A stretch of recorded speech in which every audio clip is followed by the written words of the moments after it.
जय माता दी। आज में हम करेंगे पिक अ कार्ड रीडिंग और यहाँ पे मैंने दो ऑप्शन रखे हैं और हमारा सवाल ये है कि आज अमावस्या, वैसे तो टाइमलेस रीडिंग होगा, जब भी आप देखोगे आपसे रेजोनेट हो सकता है, पर आज के दिन स्पेशली अगर आप ये वीडियो देख रहे हो, आप तक ये रीडिंग पहुँच रही है, तो आप समझ जाना कि आपके पूर्वजों का ये मैसेज आपके लिए है और ज़रूर सुन लेना कि वो आपको क्या कहना चाहते हैं, क्योंकि हमारे पूर्वज हमारे आसपास ही होते हैं और हम पे नज़र रखते हैं और हमें गाइड करने की कोशिश करते हैं, फिर चाहे हम समझें या ना समझें। तो चलिए शुरू कर देते हैं। और यहाँ पे दो ही ऑप्शन रखा है मैंने, ऑप्शन नंबर 1 और ऑप्शन नंबर 2।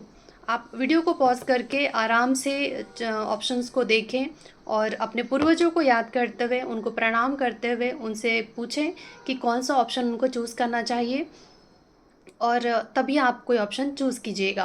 वैसे जनरल कलेक्टिव रीडिंग होता है, ये पिक अ कार्ड भी तो बहुत लोग देखेंगे ना, तो हर बात आपसे रेजोनेट हो ये ज़रूरी नहीं।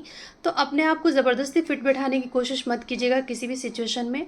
अगर वो सिचुएशन आपसे रेजोनेट हो रहा है तो ही आप मानिएगा, अगर नहीं होता है तो आप पर्सनल रीडिंग भी बुक करवा सकते हैं। पर्सनल रीडिंग बुक करवाने के लिए आपको मुझे डीएम करना होगा या मेल ड्रॉप करना होगा और उसके सारे आप डिस्क्रिप्शन चेक कर लेना, वहाँ पे आपको मेरा ईमेल आईडी और मेरा इंस्टाग्राम आईडी भी मिल जाएगा, जहाँ पे आप मुझे डीएम कर सकते हैं। तो चलिए शुरू कर देती हूँ मैं ऑप्शन नंबर 1 से। आप वीडियो को पॉज करके एक ऑप्शन को चूज़ कर लेना, ठीक है। तो मैं ऑप्शन नंबर 2 को साइड कर देती हूँ और ऑप्शन नंबर 1 है ये, इसको भी यहाँ रख देती हूँ क्योंकि रीडिंग के लिए कार्ड्स निकालने हैं। वैसे मैंने कार्ड्स ऑलरेडी निकाल रखा है। ऑप्शन नंबर 1 जिन्होंने भी चूज़ किया है उनके लिए आया है कि अगर आप किसी हार्ट ब्रेक से गुजरे हो, किसी ने आपका दिल तोड़ा है, किसी ने आपको चीट किया है या कुछ भी ऐसा जीवन में हुआ है जिसका दर्द अभी भी आपके मन में है, आप उस दर्द से उभर नहीं पा रहे हो। ज़रूरी नहीं कि रिलेशनशिप में ही इश्यू आए हो, कुछ लोगों को करियर में, कुछ लोगों के लिए हेल्थ इश्यूज़ भी रहे होंगे जिसकी वजह से आज भी आपको पीड़ा महसूस होती है, दर्द नहीं गया है आपके जीवन से। आपके पूर्वज आपको कहना चाहते हैं कि इतना ज़्यादा आप ना बहुत इमोशनल इंसान हो, हर चीज़ को दिल से सोचते हो, दिल पे ले लेते हो और उलझे रहते हो। अपने दिल के चक्कर में ना आपने अपने दर्द को बहुत ज़्यादा बढ़ा लिया है। अगर कुछ बुरा किया हो किसी ने भी, एक बार बुरा करता है और ये एक बार मान लीजिए कि किसी ने आपको एक बार गाली दे दी, लेकिन बार बार आप उसी बात को सोच सोच के खुद को हज़ारों बार गालियाँ दे लेते हो कि उसने मुझे ऐसा कहा था, उसने मुझे ऐसा कहा था, उसने तो एक ही बार कहा, लेकिन आपने उस चीज़ को लिया और सोच सोच के अपने मन को दुखी करते गए। किसी ने एक बार धोखा दिया या एक बार किसी ने आपके भरोसे को तोड़ा और आप बार बार उस बात को सोच सोच के अपनी एनर्जी को ख़राब करते रहते हो। आपके पूर्वज आपको कहना चाहते हैं कि आपको इस पीड़ा से, इस उलझन से, जो बहुत ज़्यादा सोचता है, बहुत ज़्यादा बस सोच सोच के अपने दिल को दुखी करता रहता है, तो आपको ऐसे सिचुएशन से निकलने के लिए आपके पूर्वज कह रहे हैं।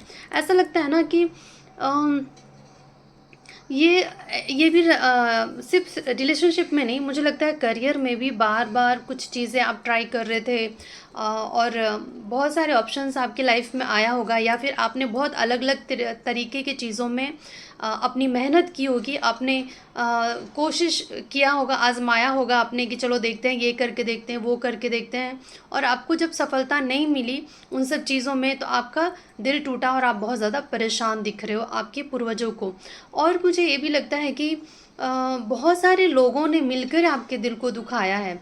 रिलेशनशिप में भी हो सकता है, रिश्तों में हो सकता है कि कोई ऐसे रिश्ता हो, कोई ऐसे लोग हों, आपके परिवार हो या कोई भी ऐसा जिसने आपके दिल को बहुत ज़्यादा ठेस पहुंचाया। शायद आप उनसे दिल से जुड़े थे पर उन्होंने सिर्फ आपसे दिमाग से दोस्ती की हो और ये चीज़ें आपको बहुत ज़्यादा हर्ट करती है कि मैंने तो दिल से रिश्ता निभाया पर ये पर्सन कहीं ना कहीं मतलब निकाल रहा था या फिर ज़रूरत से मुझसे रिश्ता बनाया इसने, और ये चीज़ें हर्ट करती है। पर ठीक है ना, सबक था, सीख लिया आपने, अब आपको निकलना चाहिए इस एनर्जी से। बुरा भी कोई आपके साथ करे और उसकी सज़ा भी आप ही को मिले, ये तो गलत बात है ना। तो आपके पूर्वज चाहते हैं कि आप इन चीज़ों से निकल जाएं और आपके पूर्वज ये कहते हैं कि आपको ना सच पता होना चाहिए कि क्या चल रहा है और इंसानों की सच्चाई भी आपको पता होनी चाहिए कि कौन कैसा है, ठीक है। और उसके लिए ना दिमाग से सोचना बहुत ज़्यादा ज़रूरी है। जब तक आप अपने दिल से सोचते रहोगे ना, तब किसी का असली चेहरा देख ही नहीं पाओगे कि कौन कैसा है। फिर से आप सेम गलतियाँ दोहराओगे, जो आपके पूर्वज नहीं चाहते हैं कि आप ऐसा करें बार-बार। और एक चीज़ मुझे यहाँ पे दिख रहा है कि आपके अंदर ना कॉन्फिडेंस की कमी दिखाई दे रही है फ़िलहाल, और आपके पूर्वज आपको कहना चाहते हैं कि अपने आप को ज़बरदस्ती कमज़ोर मत बनाओ, ज़बरदस्ती अपने आप को ऐसे सैबोटाज मत करो। आपके पूर्वज ये कहना चाहते हैं। कहीं न कहीं ये चीज़ें इसलिए आती हैं क्योंकि या तो ईगो है या तो फ़ियर है, और इस वजह से हम अपने आप को सैबोटाज कर लेते हैं, और ये आपके पूर्वज नहीं चाहते हैं कि होता है ना कि इंसान ये सोचता है कि शायद मैं ये रिस्क लूँ, फिर से मैं ये करूँ और फिर से मुझे नो सुनने को मिले, या इसमें भी मुझे डिसअपॉइंटमेंट मिले, या फिर मुझे रिजेक्शन मिल जाए। ये सब इस इतना हम कब सोचते हैं पता है? जब हमारे अंदर ईगो होता है। जब हम ईगोलेस होते हैं ना, हमारे पास ईगो नहीं है, हम ईगो से डील नहीं कर रहे हैं, या फिर हम ईगो से ऑपरेट नहीं कर रहे हैं, तो हम ना इतना सोचने ही नहीं जाते कि क्या होगा, अपनी तरफ से कर दिया बस। मैं भी अपनी तरफ से मेहनत कर रही हूँ, रीडिंग कर रही हूँ। आप लोग कैसे रिस्पॉन्ड करोगे मुझे नहीं पता है। अगर मैं इतना सोचूँगी ना कि कैसे रिस्पॉन्स करेंगे लोग, कैसे क्या मुझे कुछ बोल देंगे क्या? कोई मुझे मेरी बुराई करेगा क्या? क्या कोई मुझे जज करेगा क्या कि मैं कैसे इंग्लिश बोलती हूँ या मैं कैसे रीडिंग करती हूँ? अगर मैं इतना सोचने जाऊँगी ना तो मैं रीडिंग ही नहीं कर पाऊँगी। और मैं इतना सोचूँगी तो इसका मतलब ये है कि मेरे अंदर ईगो बहुत ज़्यादा है, और ईगो बहुत ज़्यादा रहेगा तो मैं काम ही नहीं कर पाऊँगी, है ना? तो जिसको जो आता है अपनी तरफ से ट्राई करना चाहिए बस। आगे तो देखिए अपनी किस्मत और अपनी मेहनत का फल समय पे मिल ही जाता है। और आपके पूर्वज आपको ये कहना चाहते हैं कि सेम एनर्जी में नहीं रहना। जब मौसम बदल जाता है, इंसान बदल जाता है, सिचुएशन बदल जाता है, आपको क्यों उसी दर्द में रहना है? क्यों आपको ऐसे बंध के रहना है? क्यों आप फिर से फ्रेश स्टार्ट, न्यू स्टार्ट के लिए रेडी नहीं होते हो? क्यों आप अपने अंदर चेंज नहीं लाते हो? क्यों आपका माइंड सेम स्टक रह जाता है एक जगह? क्यों? चेंज करो ना, अपने अंदर भी चेंज लाओ, एक नई शुरुआत करो। नए हर रोज़ रात होता है, फिर हर रोज़ एक नई शुरुआत भी होती है, नया दिन भी आता है। तो नए दिन के साथ नया बदलाव आपके अंदर भी आना चाहिए कि आज भी रो रहे थे, कल सुबह उठे कल भी रो रहे हैं, परसों भी रो ही रहे हैं। आपके अंदर कोई बदलाव नहीं आ रहा है, या सिर्फ परेशान हो रहे हैं। परेशान होने से देखिए समस्याएँ नहीं हल होती हैं। समस्याओं को कुछ समस्याएँ ऐसी होती हैं जिसको हम हल कर सकते हैं, कुछ समस्याएँ ऐसी होती हैं जहाँ से हमें चुपचाप निकल लेना पड़ता है, क्योंकि वो हमारे हाथ में नहीं था। आपके साथ धोखा देना, आपको कोई चीट करेगा या नहीं करेगा ये वो आपके हाथ में नहीं है। कोई आपके साथ वफ़ादार होगा या नहीं होगा वो आपके हाथ में नहीं है। आपके हाथ में जो है आप वो करो। जो आपके हाथ में नहीं है उसको कंट्रोल करने की कोशिश मत करो। उससे क्या होगा, कंट्रोल भी नहीं होगा और आप दुखी होते रहोगे। वो चीज़ें आपको नहीं करनी है, ऐसा आपके पूर्वज आपको बताना चाहते हैं। और आप ना अपने आप को किसी प्यार में जाने से या किसी के करीब आने से अगर रोकते हो, डर लगता है आपको कि फिर से मुझे धोखा मिलेगा या फिर से ये भी ऐसे ही होगा, या फिर होता है ना कि हम फिर से रिस्क नहीं लेते, फिर चाहे रिलेशनशिप में या करियर में, क्योंकि हमें लगता है कि इतनी बार तो धोखा ही मिला, इतनी बार तो हमने ट्राई किया, हमको सफलता नहीं मिली। मान लीजिए फॉर एग्ज़ाम्पल कि आप कोई कॉम्पिटिटिव एग्ज़ाम लिख रहे हो और आप बार-बार लिख रहे हो और बार-बार आप फ़ेल हो जा रहे हो। या फिर किसी इंटरव्यू में फ़ेल होके बैठ थोड़ी जाओगे कि मैं सेलेक्ट नहीं हो रहा तो अब मैं जॉब अप्लाई ही नहीं करूँगा। ऐसा नहीं होता है ना, हमें बार-बार ट्राई करना पड़ता है, और वही आपके पूर्वज चाहते हैं कि आप करो। ऐसे हार मार के नहीं बैठना है आपको। और आपके पूर्वज आपको कहना चाहते हैं कि देखिए समय बदलता है, टाइम, वेटिंग साइकिल, मोमेंट्स, हर चीज़ देखिए बदलता है। समय ना हमेशा बदलता रहता है। हम सोचते हैं कि, और आपको पता है प्लैनेट्स किस तरीके से ट्रांजिट होते रहते हैं, कभी इस ग्रह से उस ग्रह में जाते हैं, उस ग्रह से इस ग्रह में जाते हैं, वो भी अपना काम नहीं रोकते हैं। और हम तो इंसान हैं, हमें सोचिए कि भगवान ने बुद्धि दिया है, हाथ पैर दिए हैं, ज़ुबान दी है, तो कुछ तो सोच के इंसान बनाया ना उन्होंने। तो कितनी उम्मीदें होगी इन सब, भगवान को भी और हमारे पूर्वजों को भी उम्मीद है कि हम कुछ ऐसा करें कि हमारे डीएनए में भी चेंजेस आए। बहुत से ऐसे पुराने रीति रिवाज भी हैं जो ढकोसले हैं, जो शायद सही नहीं है, अत्याचार हो रहा है, और हमारे पूर्वजों ने उसको चेंज नहीं कर पाए या फिर वो भी सहते रहे। पर उनकी उम्मीद होती है हमसे कि वो तो चले गए इस दुनिया से, अब वो कुछ नहीं कर सकते। जब तक शरीर है तभी तक इंसान कुछ भी कर सकता है, एक बार शरीर नहीं तो वो कुछ नहीं कर सकता है, वो भी स्पेशली इंसान का शरीर। तो आपके पूर्वज भी चाहते हैं कि बर्बाद क्यों कर रहे हो जीवन को, जीवन बहुत छोटा, उन्होंने भी ऐसे ही बर्बाद कर लिया। बहुत कुछ करना चाहते थे, अब उनको लगता है कि सही समय पे सही एक्शन लेके वो इस जीवन को कितना सार्थक बना सकते थे, जो वो नहीं कर पाए। अब वो चाहते हैं कि आप भी सेम मत करो। उन्हीं की तरह रोग आके या इसके उसके पीछे पागल होके या फिर नाउम्मीद होके, हार मान के मत बैठो। रोज़ एक नई शुरुआत करो। अरे इसमें नहीं तो उसमें नहीं तो किसी न किसी जगह में तो काम हो ही जाएगा, जो आपकी किस्मत का होगा आपको मिलेगा ही। पर आप कोशिश करना छोड़ दोगे तो जो किस्मत में है वो भी नहीं मिलेगा। बस ये आपके पूर्वज समझाना चाहते हैं कि जो गलती उन्होंने किया है वो आप रिपीट ना करें। और यहाँ पे मुझे ये भी लग रहा है कि लोगों से मिलिए, अपने आप को बांध के मत रखिए, एंटी सोशल मत होइए, लोगों से मिलिए, बातचीत कीजिए, ताकि कोई राह मिले। होता है ना, कई कई सिचुएशन हमारे जीवन में ऐसे होते हैं कि अकेले हम नहीं सुलझा सकते।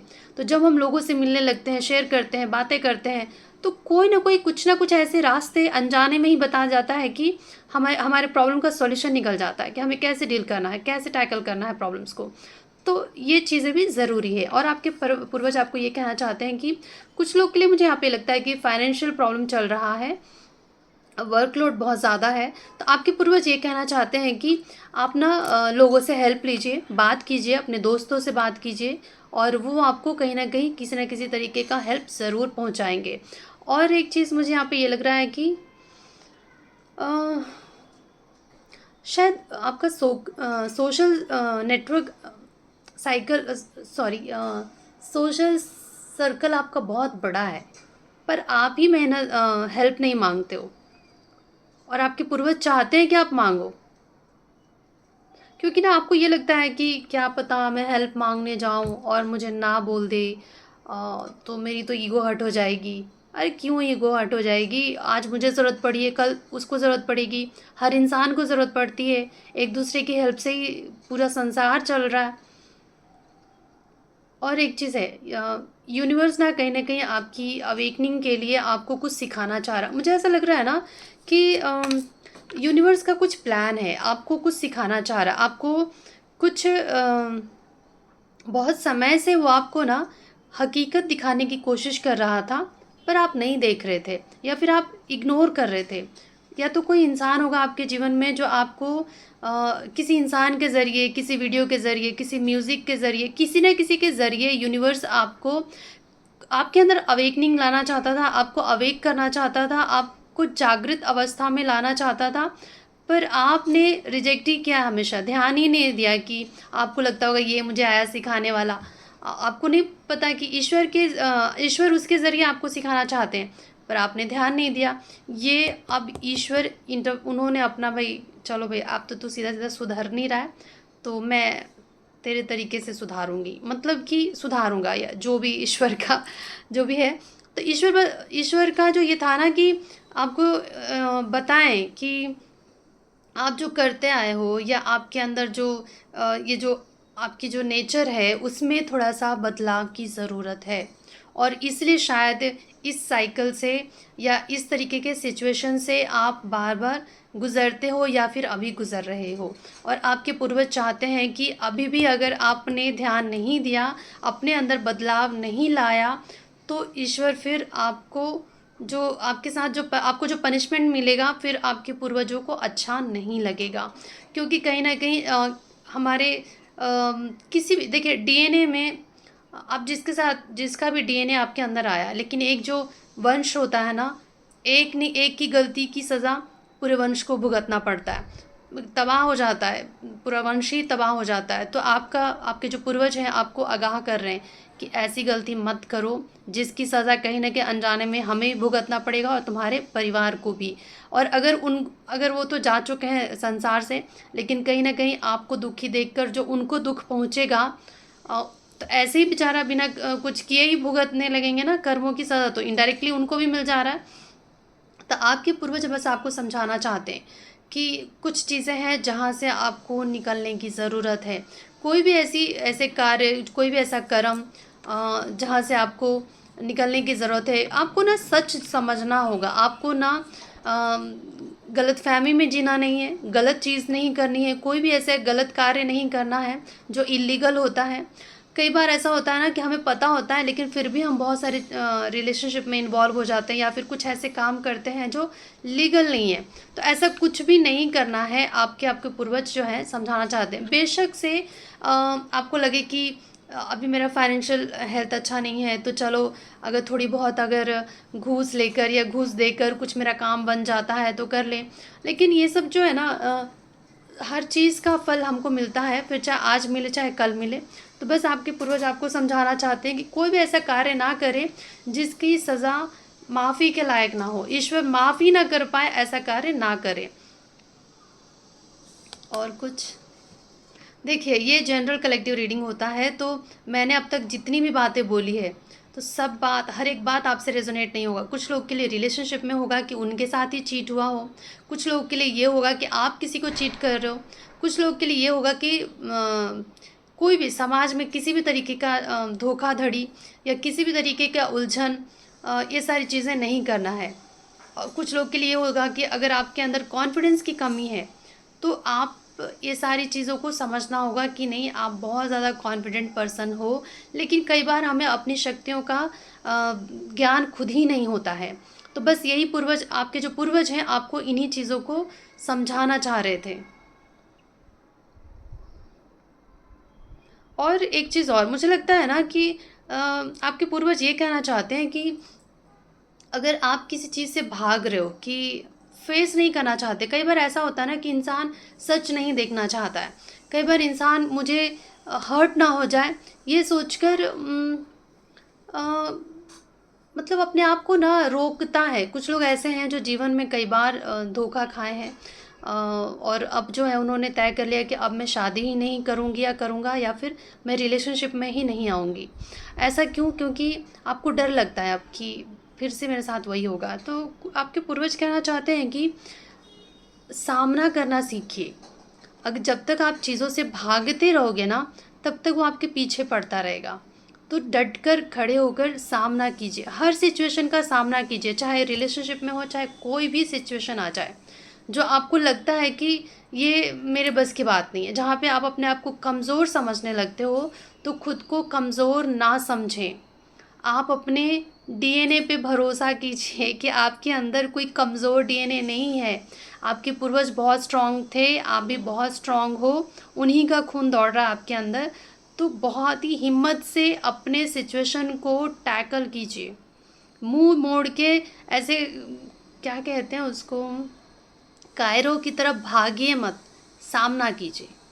जो भी सिचुएशन आ जाए जीवन में, अपने तरफ से सच्चा रहना है, और कुछ भी सिचुएशन आपके जीवन में आता है तो डट कर सामना करना है। बस ये कहना चाहते हैं आपके पूर्वज, डरिए मत। ठीक है, तो ऑप्शन नंबर 1 वालों की ये रीडिंग है। अगर आपको पसंद आया हो, अगर कुछ भी समझ में आया हो, कुछ रेजोनेट होता है तो बताइएगा ज़रूर कमेंट करके। अब हम करेंगे ऑप्शन नंबर 2 वालों की रीडिंग। ऑप्शन नंबर 2 आपके लिए जो कार्ड्स आए हैं,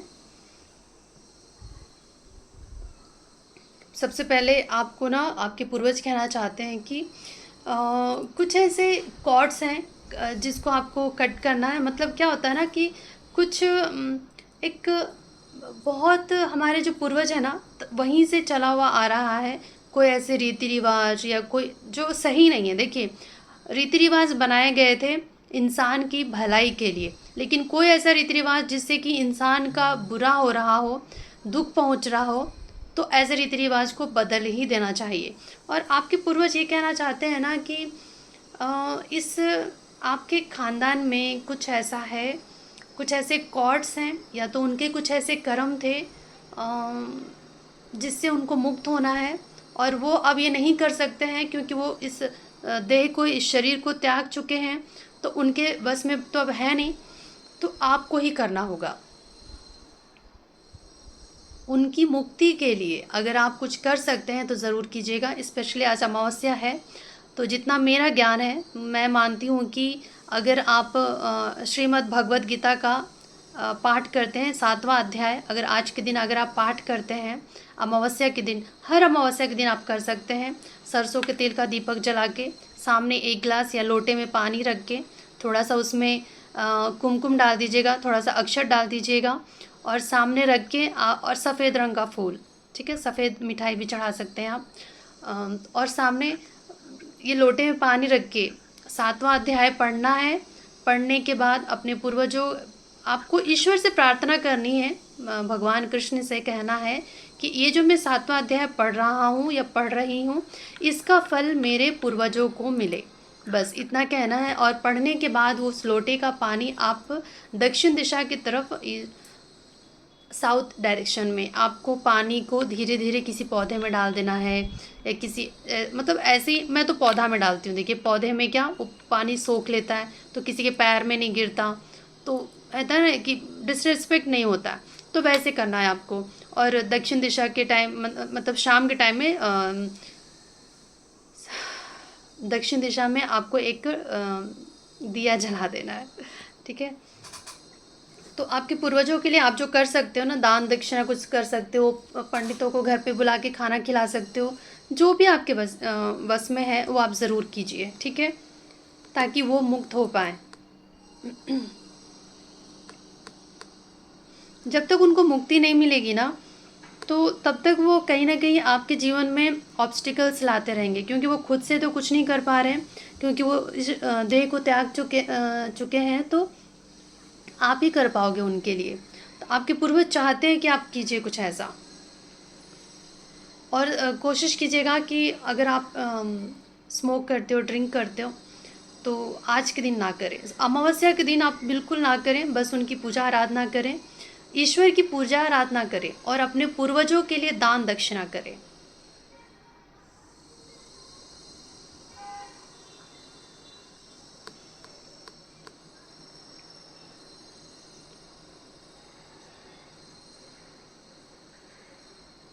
और आपके पूर्वज ना आपसे ये चाहते हैं कि आपका समय अभी ठीक नहीं चल रहा है, इसलिए आपके अंदर ना गुस्सा बहुत ज़्यादा बढ़ा हुआ है, एग्रेशन बढ़ा हुआ है। अ, ऐसा लग रहा है ना कि आप बहुत ज़्यादा एम्बिशियस थे, कुछ पाना चाहते थे, बहुत स्पीड से दौड़ रहे थे आप, लेकिन बार बार ब्रेक लग रहा है, बिना रुकावट के आपके काम नहीं बन रहे हैं। ऐसा लग रहा है कि या तो रिलेशनशिप या फिर करियर, दोनों में ही ना रुकावटें बहुत ज़्यादा आ रही हैं। और कहीं ना कहीं आप बहुत ज़्यादा चिड़चिड़े होते जा रहे हो, आपको लगता है कि कोई भी चीज़ ठीक से होती ही नहीं है, ना ना रिश्तों में सुकून है और ना ही करियर में। तो आपके ये जो ब्लॉकेजेस आ रहे हैं आपके लाइफ में, कहीं ना कहीं आपका समय ठीक नहीं चल रहा है, प्लैनेट्स आपको सपोर्ट नहीं कर रहे हैं। और कुछ लोग का ऐसा भी रहता है ना कि अगर आपके पूर्वज नाखुश हैं, तड़प रहे हैं, भटक रहे हैं, तो उसका असर आप पे भी पड़ता है, क्योंकि वो खुद से कुछ नहीं कर सकते हैं, तो कहीं ना कहीं आपके ज़रिए वो चाहते हैं कि आप उनके लिए कुछ करो और वो मुक्त हो जाएं। बार बार पता नहीं क्यों मुझे यहाँ पे ऐसा लग रहा है कि आपके पूर्वज तड़प रहे हैं और वो चाहते हैं कि वो मुक्त हो जाएं। जब वो तड़पेंगे ना, तो उसका असर आप पे भी देखने को मिलेगा। जैसे कि मेरी नॉलेज है, मुझे ऐसा लगता है कि हम सिर्फ डीएनए ही शेयर नहीं करते हैं, बल्कि पाप पुण्य भी हम शेयर करते हैं एक दूसरे से, अपने पूर्वजों से। तो मुझे लगता है कि आप अगर अच्छे कर्म करते हैं, अगर आप कुछ दान पुण्य करते हैं, तो उसका फल आपके पूर्वजों को भी मिलेगा और उनको मुक्ति मिलेगा। स्पेशली जब आप ये कह के करो कि ये मैं जो पुण्य कर रहा हूँ, इसको भी, जो भी मैं दान दक्षिणा कर रहा हूँ, इसका फल मेरे पूर्वजों को मिले। या फिर हम अपने पुण्य को भी बांट सकते हैं। अगर आपके पूर्वज भटक रहे हैं, उनको मुक्ति नहीं मिली है, जब तक वो इंसानी शरीर में थे, वो चीज़ें नहीं कर पाए, या उनकी अवेकनिंग नहीं हो पाई, वो समझ नहीं पाए कि इंसानी शरीर क्यों मिला है, इसे कैसे इस्तेमाल करना है, और उन्होंने भी बस फालतू में ही गुस्से में, प्यार में, धोखे में, या फिर बहुत ज़्यादा एम्बिशियस होकर ये सारी चीज़ों में, पैसा, धन, मटेरियलिस्टिक दिमाग रख के इस सब चीज़ों में अगर उन्होंने अपने जीवन को व्यर्थ कर दिया और एफडी नहीं किया, एफडी पुण्य का एफडी नहीं किया कि मरने के बाद मुक्ति मिल जाए, अगर उन्होंने ये नहीं किया और फिर वो अभी भटक रहे, तो वो खुद के लिए कुछ नहीं कर सकते आप, वो खुद के लिए अब कुछ नहीं कर सकते, जो करोगे आप करोगे। तो आपके पूर्वज चाहते हैं कि आप उनके लिए दान पुण्य करो ताकि वो मुक्त हो जाए, क्योंकि ऐसा लग रहा है ना कि ऑप्शन नंबर 1 ना पूरी तरीके से था कि आपके लाइफ में क्या हो रहा है। यहाँ पे मुझे ऐसा लग रहा है ना कि पूरा मैसेज आपके पूर्वज आपको बताना चाहते हैं कि वो खुश नहीं है। आपके पूर्वज खुश नहीं हैं, तड़प रहे हैं और इसका असर आपके जीवन पे भी पड़ रहा होगा।